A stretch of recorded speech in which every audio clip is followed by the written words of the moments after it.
各位朋友，2026年5月19号，姚晨洗白杀人犯这个话题冲上了中国的热搜榜的第一，阅读量呢突破了12亿呀，討論量超過80萬。距離姚晨刪微博劃清界限已經過去了48小時，可是中國網友的全網怒火不僅沒有撲滅，反而是越燒越旺了。網友扒出他拉黑質疑者緊急刪微博，工作室甩鍋式聲明的全套操作，再翻出他過往多次踩線的爭議，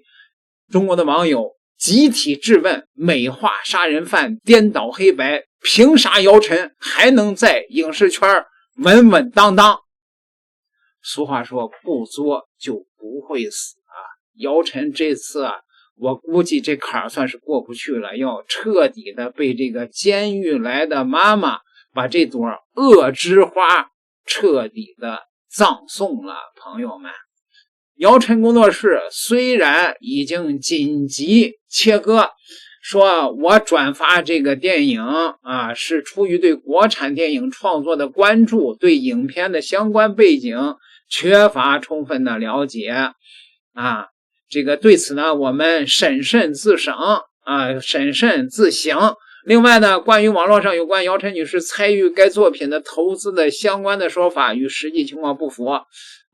我們可沒有參與投資那個意思。但是他這個支持的言論，網友們覺得不能放過，因為你說過這是你看過的最勇敢的演出，不是技巧這個姚晨是可以說是演員裡邊的女權主義者的代表和這種公知派的演員的代表，是吧？你看他這個 buff 都疊滿了，這家伙，所以呢，網友們不打算放過他。姚晨呢，這一次徹底的把中國網友給惹怒了。作為初代的微博女王，姚晨的影響力極強，還有幾千萬的粉絲在中國。這條轉發呢，瞬間就帶動了影片的熱度飆升，不少粉絲被女性逆襲、反家暴救贖的宣傳活動打動，紛紛表示要支持。可是沒有想到這部被姚晨捧為勇敢之光的影片，原型竟是一名主動殺夫的罪犯，所謂的長期家暴的受害者，完全是片方篡改司法事實的謊言。網友們順着宣傳深挖，直至扒出了陝西省高級人民法院的終審裁定書，白紙黑字的還原了血色真相。影片的原型趙小紅2009年因為普通的家庭瑣事與丈夫爭吵中她主動持刀捅刺丈夫致其失血性休克死亡，法院認定是故意傷害致人死亡，判處有期徒刑15年。那有人說了，那到底她丈夫有沒有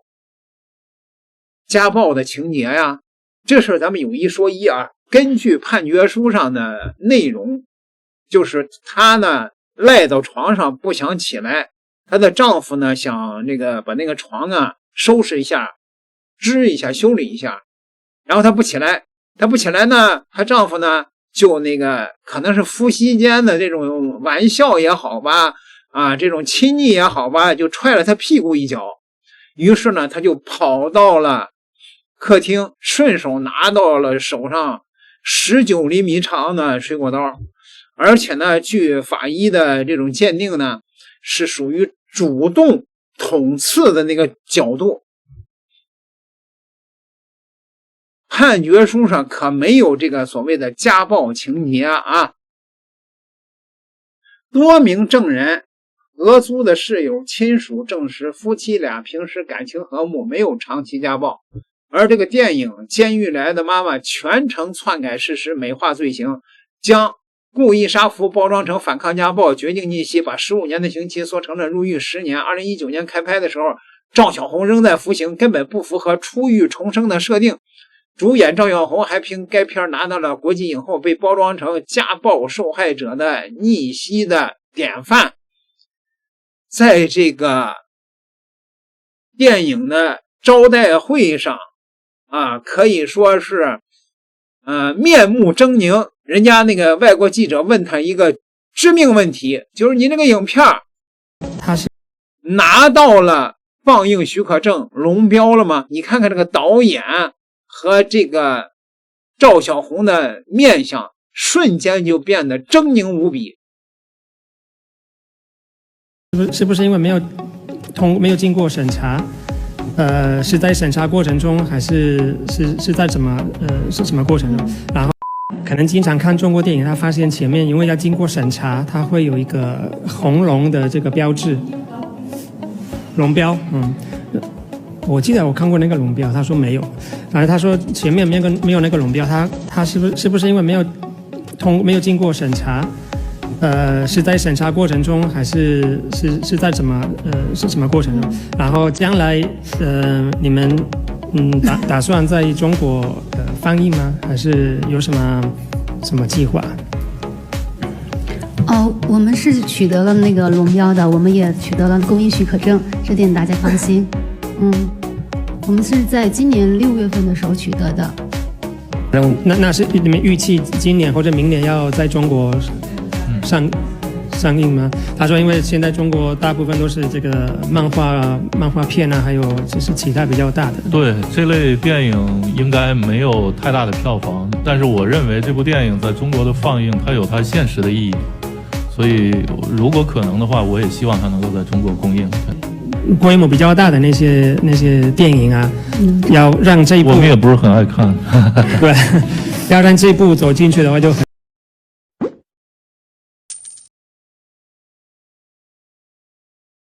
真相曝光以後，全網炸鍋，網友齊聲怒喝，殺人犯被包裝成影后，死者的命算什麼呀？姚晨的騷操作可以說是堪稱反面教材，3部徹底的點燃了中國網友的怒火。第一是拉黑刪評，控評無嘴，網友的理性留言，先核實案情再發聲，直接拉黑禁言，限制轉發。連夜刪微博，心虛切割，5月17號晚間悄悄地刪除了所有的宣傳動態，試圖銷毀證據。工作室甩鍋，毫無歉意。5月18號發表聲明，說這個沒有參與投資，尊重司法權威。全程無道歉、無認錯、無反思，這套高調站台、拉黑捂嘴、刪微博、切割的甩鍋脫身的連招，被網友痛批，把公眾當傻子，把司法當兒戲，骨子裡就沒有敬畏、沒底線。網友越挖越氣，發現姚晨絕非是一時失察呀，而是長期的踩線成癮，黑歷史一抓一大把，不是初犯。2026年3月炒作離婚被人民網點名。毫無症狀的高調官宣離婚，刷屏全網，霸佔公共資源，被人民網直接批評明星別動輒用家事兒博眼球，敬畏公眾的視線，堅守藝人的底線。2025年盲目站隊維權反轉後不道歉，崔麗麗維權事件輿論反轉以後仍力挺其勇敢無畏被視無視事實，消費苦難，為新片炒作。就是那個有一個女銷售被她的那個經理帶出去出差給玩了，完了以後呢，給這經理提出了要2000萬2000萬人民幣，後來呢又要股權那個事兒姚晨還是力挺他。網友更挖出了早年惡之花公開發文用詞不當這個災難事件以後，他竟然稱惡之花綻放的土地價值觀扭曲，踐踏民族的情感。這個姚晨一貫是獨立人設包裝，實則是雙標利己嘴上喊女性奴隸反家暴，實則是不分黑白站隊，美化罪犯，拉黑正義的網友，被戳穿後只想着自保，毫無擔當。網友紛紛跑到姚晨的底下說，他不是不懂，是不想懂，不是無辜，是骨子裡自私，只在乎流量和人設，根本不在乎正義和底線。軍書12卷，卷卷有姚明姚晨已經不是第一次這樣了。中國的網友全网都在追問，說这个底線被姚晨一踩再踩，這人為什麼還能在影視圈混？事態徹底升級，影片呢被勒令暫緩上映，撤檔下架，主演趙小紅全網賬號封禁，禁言宣傳全下架，